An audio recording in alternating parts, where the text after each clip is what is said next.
There are plenty of things that need to be said today, so let's not waste any more time. Today marks my first State of the Union address to you, a constitutional duty as old as our republic itself. President Washington began this tradition in 1790 after reminding the nation that the destiny of self-government and the preservation of the sacred fire of liberty is finally staked on the experiment entrusted to the hands of the American people. For our friends in the press who place a high premium on accuracy, let me say, I did not actually hear George Washington say that. Hey everybody, your resident man in black is back again for a new edition of the best kept secret in the conservative movement right here on MRC-TV. I'm Nick Kangadis. Really quick, head on over to Rumble, subscribe to our channel, and hit that like button. And no matter where you watch our videos, please share, like, and don't be afraid to leave a comment. I actually read what you guys have to say, and I occasionally respond, so don't be shy. Now, on with the show. Well, it happened.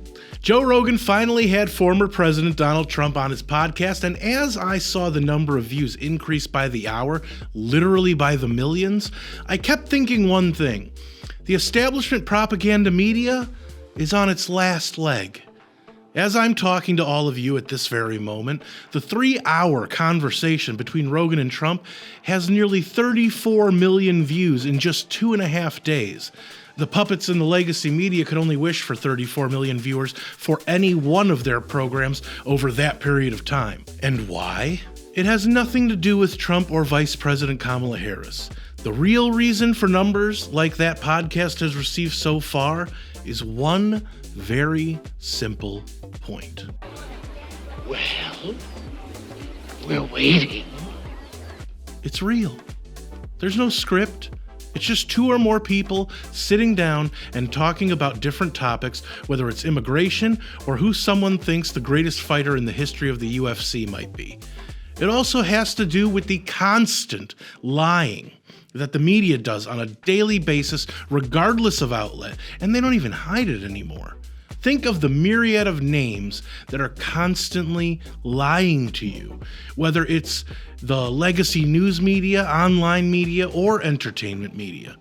Now bear with me, there's a point to this. Rachel Maddow, Joe Scarborough, Donna Brazil, Van Jones, George Stephanopoulos, Anderson Cooper, Jake Tapper, Joy Reid, Chris Hayes, David Moore, Dana Bash, Martha Raddatz, Geraldo Rivera, Jimmy Kimmel, John Oliver, Bill Maher, Stephen Colbert, Cenk Uygur, David Pakman, Sam Seder, Ari Melber, Wolf Blitzer, Charlemagne the God, Jamel Hill, and many, many more. Think about what I just said. Many, many more. I just listed 24 names, and there's many, many more. And that's precisely why so many people have turned to podcasts as their places for information and entertainment. The lies.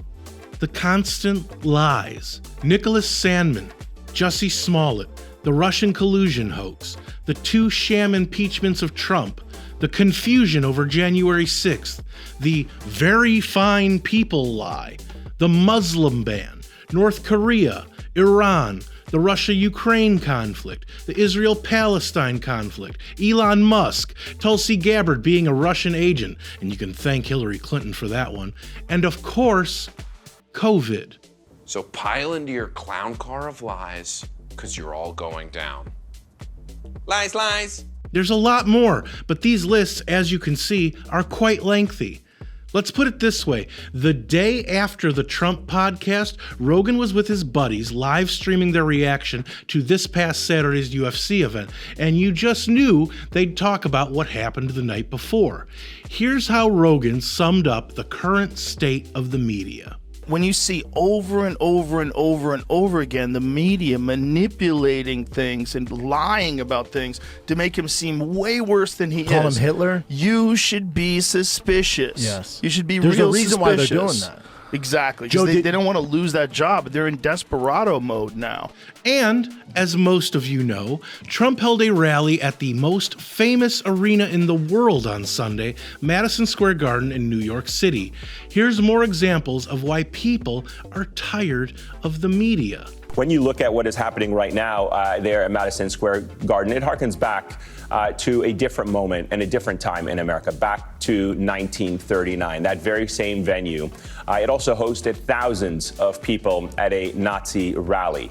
And that rally was in support of Hitler and fascism.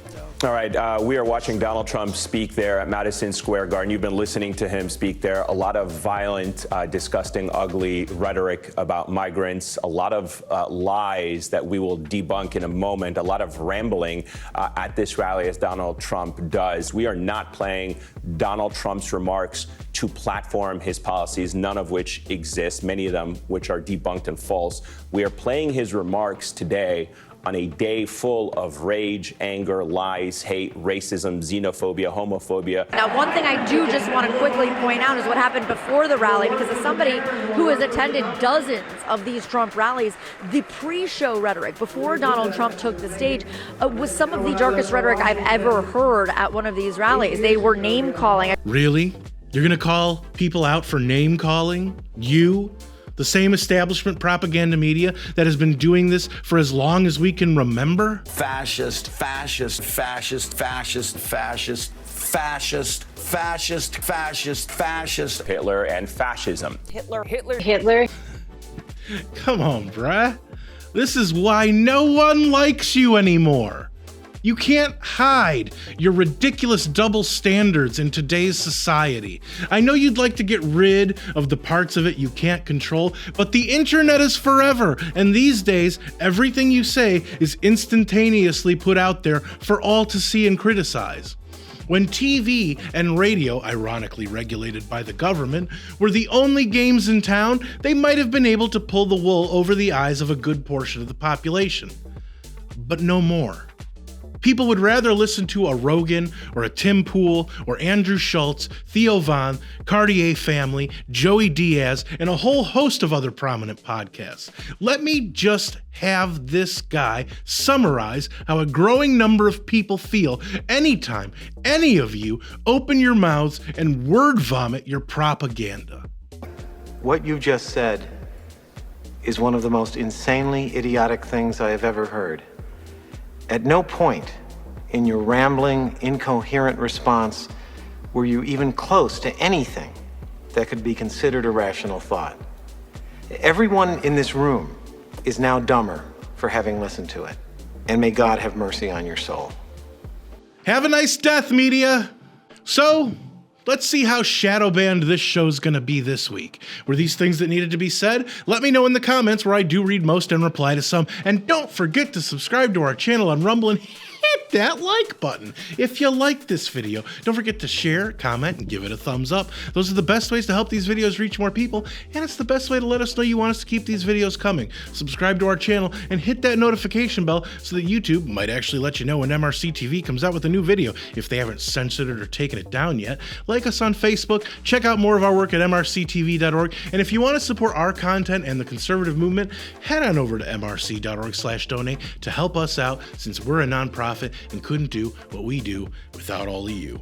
For MRC TV, I'm Nick Kangadis.